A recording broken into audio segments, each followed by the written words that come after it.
95% of our life is coming from the programs of life, how to live life that we get in the first 7 years of life. That's why poor people stay poor and rich people stay rich.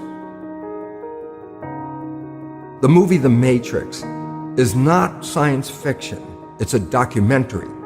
Every human, and it's a fact, every human first 7 years is download a hypnosis. The brain of a child under 7 is in a lower vibrational frequency. When you put wires on a person's head, you read electroencephalograph, reading brain activity. A child below 7 has a lower vibration than consciousness. It's called theta. Theta is imagination. Oh, that's how kids play a tea party with mud pies, but to them it's a real thing. A kid rides a broom, it's a horse. That's theta, imagination. Theta is also hypnosis.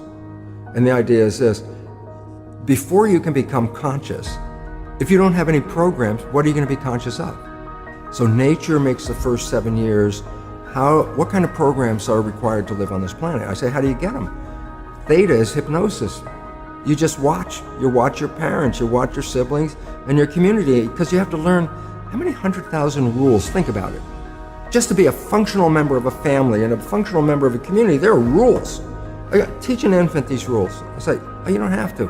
First 7 years, they observe it and just download it. Look, this is not new. I mean, there's the famous book, Rich Dad, Poor Dad. Sure. And basically said you come from a poor family and you could struggle your whole life and try to get rich, but you're not going to make it. And if you come from a rich family, you could be stupid your whole life and make it. Not because it was thinking, but it was unconscious behavior that was downloaded from rich families into kids, which is unconscious. So they're making the right moves unconsciously.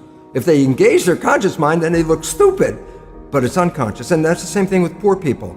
Poor people have beliefs from the family. Oh, you can't make it, life's a struggle, things are hard, who do you think you are? And if that's the program you get, then 95% of the day you will sabotage yourself. And that's why poor people stay poor and rich people stay rich, because the programming. 95% of our life, this is a fact, comes from those programs in the subconscious. Every day, only about 5% of their life are you using conscious, which is creative. 5%. So your life is being lived, even though you think you're living your life. Exactly, and you don't see it because it's called subconscious, below conscious. And the Jesuits, for 400 years, they were boasting. People didn't understand. They say, give me a child until it's 7 and I will show you the man. They've been saying that for 400 years because they knew 7 years was the program period. And 95% of your life after that will be whatever that program is. So you don't have to try and think about what happened. I just say, look at your life. The things you like that come into your life come in because you have a program that supports them. But anything you struggle with, work hard at, put a lot of effort into making it happen, why you're working so hard, inevitably, you have a program that doesn't support that conclusion and you're trying to override the program. So you don't need to do a lot of shrink and psychology stuff. You just look at your life and say, where am I struggling? Because wherever you're struggling, inevitably it's a program in your subconscious that does not support that destination you've been looking for. The conscious mind is creative and can learn in any number of ways. Read a self-help book, go to a lecture, listen to this program, and conscious mind's going to get some awareness. And I go, yeah, but subconscious mind doesn't learn that way. I go, right, it doesn't. Subconscious mind learns in 2 fundamental ways naturally.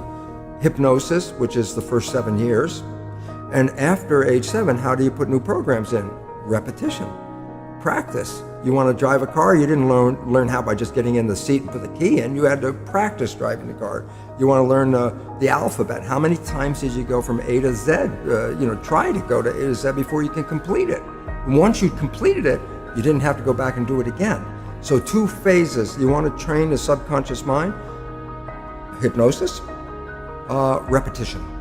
I like the last one because there's a new phrase that's bandied about called fake it till you make it. Meaning, if you're not a happy person, I say, you want to be a happy person? Then repeat all the time, I'm happy, I'm happy.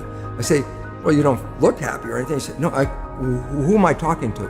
By repetition, I'm talking to subconscious. Okay. If subconscious gets, I am happy, and 95% of your life comes from that subconscious, there will be a point once the subconscious got, I am happy, you don't have to say it again. Okay. It'll be automatic. And that's why we see people do affirmations and gratitude journals and stuff, because if you do that daily, It's repetitive, and that's the secret part. Look, putting a sticky note on the refrigerator is more like a suggestion, but it's not a repetition.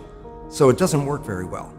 But you have to do, repetition is a habit. It's making habits.